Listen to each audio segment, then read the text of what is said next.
सभा में अभी अभी जिनका जज्बाती भाषण आपने सुना, गुडा जी की जवानी, गहलोत साहब की कहानी आपने सुनी। ऐसे हमारे शेखावाटी के दमदार नेता, संघर्ष का पर्याय पूर्व मंत्री राजेंद्र गुडा साहब, जिनके सानिध्य में सरकार और विधानसभा में कई वर्षों तक रहने का मौका मिला। सरलता, सादगी, ईमानदारी जिनके डीएनए में है, ऐसे मेरे मित्र पूर्व मंत्री अर्जुन सिंह जी, भारतीय जनता पार्टी के जालौर सिरोही के सबसे दमदार नेता और पार्टी के प्रदेश उपाध्यक्ष भाई नारायण सिंह जी,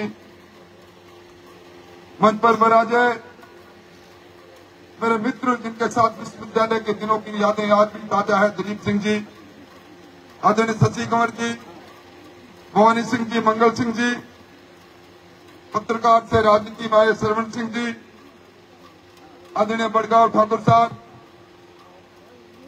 मंच पर विराजे और मेरे सामने विराजे। शादी ब्याह के इस मौसम में जब हर कोई कहीं न कहीं किसी न किसी काम में व्यस्त था, एक प्यार भरे निमंत्रण पर एक अपनायत में यहां चलकर आए सभी सहजातीय बंधुओं और सामने खड़े नौजवानों, मेरे पास शब्द नहीं, कौन से शब्दों से मैं धन्यवाद दूं। मेरी कल्पना भी नहीं थी। गणपत सिंह साहब ने कहा कहना है, सोचा कमरे में बैठक करेंगे, 10 मिलेंगे, 20 मिलेंगे, 30 मिलेंगे। आज का जो विहंगम दृश्य मेरे सामने है, मुझे बताया गया कि लोग 150-200, 200 किलोमीटर से चलकर आए हैं। इसी को तो अपना इस कहते हैं, इसी को अपनत्व कहते हैं। इसके लिए मैं धन्यवाद देना चाहूंगा। हमारे यहाँ एक बात चलती है, कुएं के पास कुआं नहीं जा सकता, मिनट के पास मिनट को कब जाना पड़े मालूम नहीं। शायद इस लोकसभा चुनाव के अंतिम प्रचार के दिन मेरी किस्मत में पता था कि मैं आप सब लोगों के दर्शन करूं। मैं कोई राजनेता के रूप में आपके बीच में आया भी नहीं। कई तरह की बातें मुझसे पहले आदरणीय अर्जुन सिंह जी ने, नारायण सिंह जी ने, गुडा जी ने, भवानी सिंह साहब ने कही, शशि कंवर जी ने कही। कई प्रकार के सवाल भी यहां चल रहे हैं। मैं जब जयपुर से चल रहा था, सुरेंद्र सिंह जी आप ही के साथी एक पत्रकार मेरे को मिले, कह रहे कहां जा रहे हो? मैंने कहा मैं आज सिरोही जाऊंगा, एक सामाजिक कार्यक्रम में हिस्सा लूंगा। तो उस पत्रकार का उत्तर था, आप जा रहे हो, उन्हीं लोगों के पास जा रहे हो जो लोग भारतीय जनता पार्टी के साथ इस तरह जुड़े हुए हैं, जिस तरह एक फूल में कई पंखुड़ियां होती है, परंतु फूल के आकार में उनका एक रंग होता है। कहां जा रहे हो, क्यों जा रहे हो? वो तो भारतीय जनता पार्टी के साथ जब ये पार्टी जन्म ले रही थी तब से। ये बात अभी गुडा साहब जो कह रहे थे, अर्जुन सिंह साहब जो कह रहे थे, कोई माने या नहीं माने, कोई किसी प्रकार की बात चला दे। अभी धर्मेंद्र जी की बात भी आप कर रहे थे, 25 साल की उनकी सेवा की बात भी कर रहे थे। लगभग जहां कहीं भी चुनाव होते हैं, धर्मेंद्र राठौड़ साहब को गहलोत साहब हलकारे के रूप में भेजते हैं। उनकी एक अदा है, गांव में जाएंगे, 4 आदमियों से बात करेंगे, एक डायरी में उनका नाम पता लिखेंगे और ये कहेंगे कि मैं तैयार मिलूंगा, सरकार गहलोत साहब की है। वो मारे जब मैं प्रतिपक्ष का नेता था, घूम फिर के मेरे पास आ जाते थे। मैं पूछता था क्या हुआ, तो वादे दरवाजे पर मारे गए बोले वाले लोग, वो भी इन दिनों में कई बात कर रहे हैं। मैं गुडा साहब को क्या कहूं, पिछली बार विधानसभा में जब सरकार में मंत्री थे, बहस चल रही थी, मैं बहस में हिस्सा लेकर बोल रहा था राजस्थान शर्मसार है। राजस्थान में सुबह से शाम होती है, गहलोत साहब आपके इस राज के अंदर हमारी 14 बेटियों की इज्जत नीलाम होती है। आंकड़े रख रहा था, सदन में शोरगुल हुआ। अचानक गुड़ा साहब ने कहा कि मैं कुछ बोलूं। ये बोले कि राठौड़ साहब जो कह रहे हैं वो बात सही है, मेरे इलाके के अंदर भी बहन बेटी सुरक्षित नहीं है। हो हल्ला होकर सदन स्थगित हो गया। मुझसे मेरे पास आए, मैंने कहा गुड़ा जी सरकार में मंत्री हो, ट्रेजरी बेंचेस से आप बोल गए, इस अपने शब्दों को वापस ले लो। स्वाभिमान जागा कि मैं स्वाभिमानी व्यक्ति हूं, जो शब्द मैंने कहा वो शब्द वापस नहीं लूंगा मैं। मुझे इनके कच्चे चिट्ठे मालूम है। मैंने कहा कल आप पर बर्खास्ती हो सकती है, ये मंत्री का पद, ये गाड़ी, ये घोड़े, ये बंगला कल छिन जाएगा। तो बोला कल की जगह पर आज छिन जाए। राजेंद्र गुड़ा जबान छोड़ना जानता है, जबान पर खड़ा रहना जानता है, और वही हुआ। और उसके बाद लाल डायरी की कहानी इस राजस्थान के बच्चे बच्चे पर है। मैं ये बात इसलिए कह रहा हूं कि हमारे डीएनए में है स्वाभिमान के लिए लड़ना। आज ये चुनाव, ये भी तो हमारे स्वाभिमान का चुनाव बन गया। क्या जालोर सिरोही के अंदर कोई भी राजकुमार आएगा, कहीं का भी रिजेक्टेड माल आएगा और आकर ये कहना चालू कर देगा कि देखिए गुजरात के अंदर फला नेता ने फला बात कह दी, फला नेता को हराने में फला समाज का भूमिका रही, आप हमारे साथ जुड़ जाओ। भाई ये अमूल्य चीज है, मूल्य। आपको मैं एक बात याद दिलाना चाहता हूं। मेवाड़ के अंदर जयमल जी राठौड़ जब मेवाड़ में उदय सिंह जी से आमंत्रण पर मुगलिया सल्तनत से लड़ने के लिए उनका सहयोग देने जा रहे थे, ये इतिहास के पन्नों में लिखा है। उनकी फौजें जा रही थी, छोटी छोटी टुकड़ियों में जा रही थी, रणनीति के तहत जा रही थी। जयमल पत्ता भी जा रहे थे। सामने भील मिल गया, डकैती था, धाड़ेती था। उन्होंने उनको कहा कि मेरे से युद्ध करना पड़ेगा, वरना तेरे सारे जो हथियार ले रखे, जो धन ले रखा है, छोड़ना पड़ेगा। जयमल जी ने पूछा पत्ता से, पत्ता अट्ठा या भट्ठा है? भाई यहां मरना है, लड़के मरना हमारा धर्म है, पर हमारी प्राथमिकता क्या रहे, यहां लड़े या वहां मेवाड़ के लिए लड़े? उन्होंने कहा भट्ठा है। उन्होंने कहा ये सारा सामान ले जाओ। मल्लू बिल जी है, हथियार भी ले जा, धन भी ले जा। मल्लू बिल चौकन्ना हो गया कि इतना बड़ा तेजस्वी लगते हैं चेहरे से और लड़ना नहीं चाहते। उन्होंने कहा कि मुझे असली बात बताओ। उन्होंने कहा मैं एक मिशन के लिए निकले हैं, हमें मुगलिया सल्तनत को हराना है। तेरे जैसे पिद्दी को तो हम कभी हरा देंगे, तेरे से लड़के हमारे शरीर पर 4 घाव भी हो जाए, ये हम सहन नहीं कर पाएंगे, इतिहास माफ नहीं करेगा। वो बिल्लू भील भी उनके साथ हो लिया। आज दर्द हो सकता है गुजरात का, और गुजरात के दर्द के कारण से हम सब लोग, अगर हमारी रगों में दौड़ने वाला खून है, इतिहास ये कहता है कि हम सूर्यवंशी है। हमारी खापें अलग अलग हो गई होगी। सूर्यवंशी भगवान राम थे। भगवान राम का मंदिर 554 साल तक भगवान राम को टेंट में जिस पार्टी ने बैठाया, जिस पार्टी ने कहा भगवान राम काल्पनिक है, कहानी किस्सों का हिस्सा है राम, और जिन्होंने कहा राम सेतु भी काल्पनिक है, और जिन्होंने कहा सनातन धर्म मलेरिया है, डेंगू है, क्या उस पार्टी को, उन लोगों को हम माफ कर देंगे? क्यों लड़े थे राणा प्रताप मुगलिया सल्तनत से, और क्यों उन्होंने छापामारी प्रणाली पर अपनाई थी? वो भी सीधा, जब उन्हें महल छोड़ना पड़ा, सीधी लड़ाई दोबारा लड़ते। तो इतिहास के पन्नों में हल्दी घाटी का युद्ध नहीं होता। भील समुदाय साथ में नहीं था, पूंजा भील साथ में नहीं होते। भामाशाह का धन लेकर समय पर प्रहार किया। इस समय की पुकार है भाइयों, समय की पुकार है। वोट चाहे कहीं दे देना, कोई मानेगा नहीं।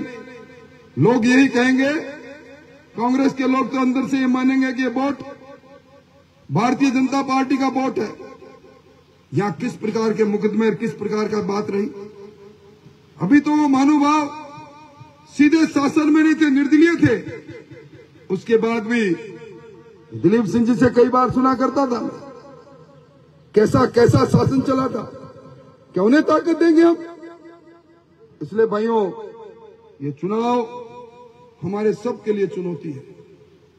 ये चुनाव वो दत्तानी का युद्ध याद है जिसके लिए सिरोही प्रसिद्ध है। वो धर्म का युद्ध था, धर्म के लिए लड़े थे उस समय के शासक। ये भी धर्म का युद्ध है, हम धर्म के लिए लड़ेंगे, ये हमारा कर्तव्य है। आपकी सिरोही की तलवार धारदार है, पर चुनाव भी धारदार है।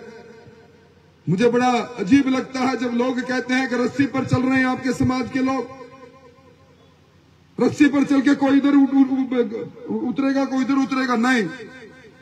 संगे शक्ति कलयुगे, संगठन में सबसे बड़ी शक्ति है। हम बांट के देंगे कोई मतलब नहीं। देवड़ा साहब ने सही फरमाया, एक के साथ एक खड़े हो गए, 2 राजेंद्र हो गए तो 11 हो गए, और 1 - 1 हो जाए तो 0 हो जाता है। हमें 0 नहीं, हमें हीरो बनना है।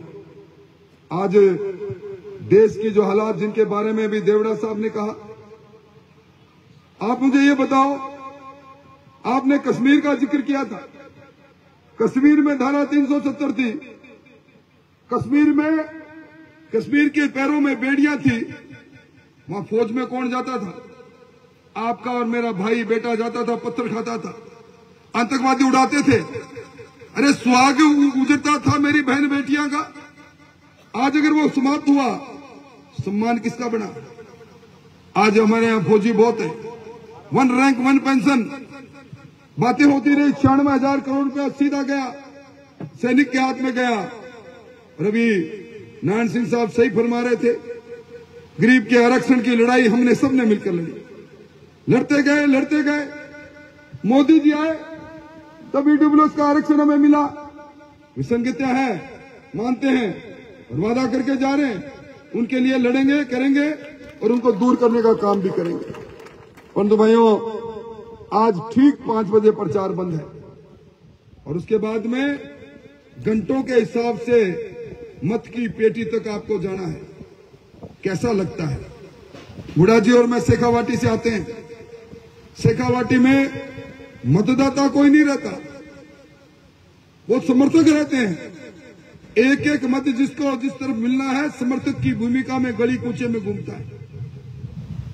परंतु यहां हम समर्थन भी देने की बात करते हैं, और मतदान के दिन शादी ब्याह आ गया तो पहले वहां जाने की बात करते हैं। हमारे जनाना सरदार वोट दे तो ठीक, नहीं दे तो ठीक। हमें विचार करना चाहिए।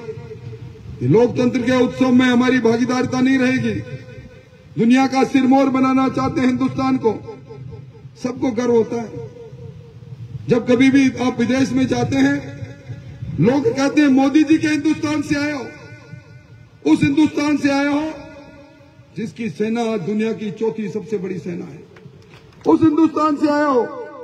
ब्रिटानिया हुकूमत ने 100 साल से ज्यादा राज किया। आज उसकी अर्थव्यवस्था को पछाड़कर हम 5वीं अर्थव्यवस्था दुनिया की बन गए। लोग कहने लग गए मोदी जी को 3रा कार्यकाल मिला तो हिंदुस्तान सिरमौर बनेगा, विश्व गुरु बनेगा। क्या हमारे सबके लिए गौरव की बात नहीं?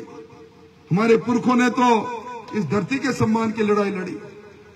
इस धरती के लिए हमारा इतिहास ये कह रहा है कि हमने स्वाभिमान और धरती के लिए कई बार कुर्बानियां दी है। ये तो वोट की बात है। ये लोकतंत्र में अब सर कटाना नहीं, सर गिनाने की जरूरत है। और आज जब आप सर गिनाने आए हैं, मैं समझता हूं कि कोई स्टाम्प पर लिख के नहीं देता किसको वोट कौन दे रहा है। एक वातावरण का निर्माण होता है।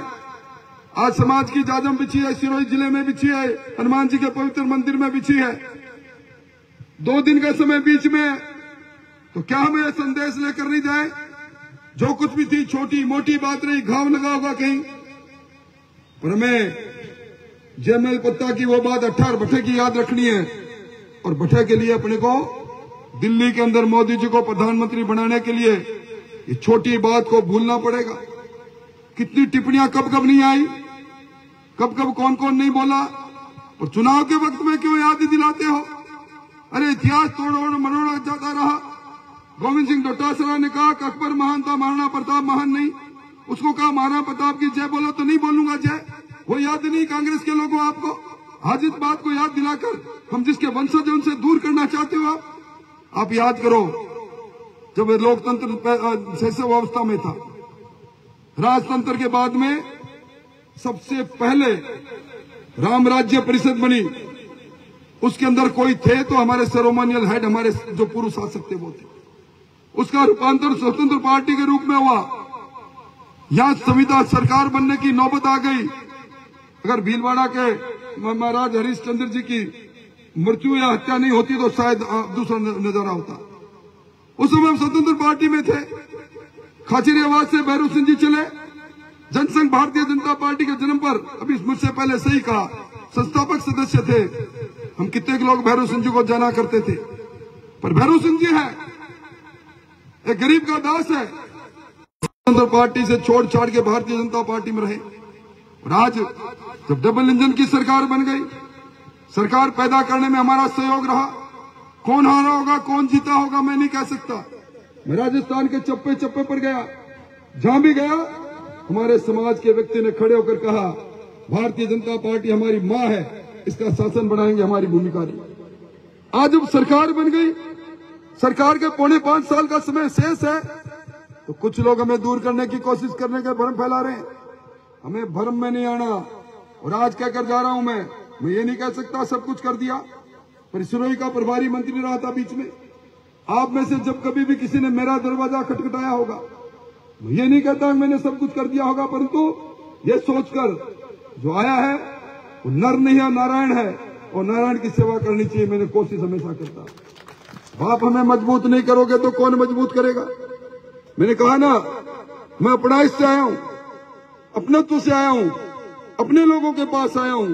ये भाषण मुझे देना होता दूसरी जगह पर तो मोदी जी के विकास की बात कहता, हिंदुस्तान के बदलाव की बात कहता, हिंदुस्तान की तस्वीर बदलने की बात कहता, गरीब के कल्याण की बात कहता। और मैं उन लोगों में बैठा हूं जो मतदाता नहीं, मत निर्माता है। आप मत का निर्माण करने की ताकत रखते हो। क्यों हमें सरदार कहते हैं लोग? क्यों कहा सरदार? इसलिए हमारे रगों में दौड़ने वाला खून, हमारा डीएनए कहता है गरीब को साथ लेकर सबका साथ, सबका विश्वास, सबका विकास कोई कर सकता है तो हमारा समाज का भी कर सकता है। 36 कौम हमारी तरफ देख रही है, तो अब सरदारों भूमिका आपकी है। आप अगर, मुझे भी एक जना कह रहा था कि साहब आपके तो तटस्थ रहेंगे, वोट इसको भी नहीं देना चाहते, बीजेपी के खिलाफ भी नहीं देना चाहते। भाई तटस्थ रहोगे तो इतिहास माफ नहीं करेगा। लोग कहेंगे कमजोर लोग थे, लोग कहेंगे डरपोक लोग थे, लोग कहेंगे दबाव में आने वाले लोग थे। सक्रिय रूप से भाग लेना है और सब मिलकर भारतीय जनता पार्टी के उम्मीदवार लुम्बा राम, एक सीधा साधा इंसान, एक कोरी प्लेट, कोरी स्लेट जिस पर इबादत कुछ भी लिख देना।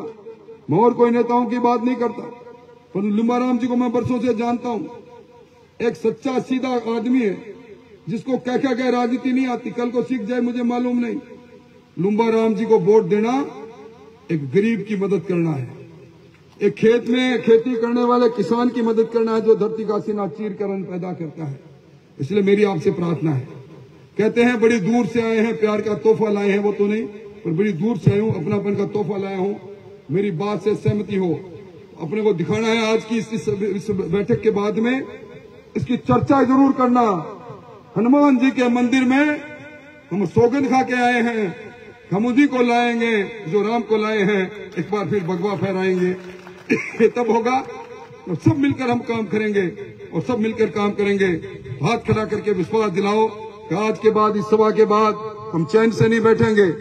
एक एक हाथ खड़ा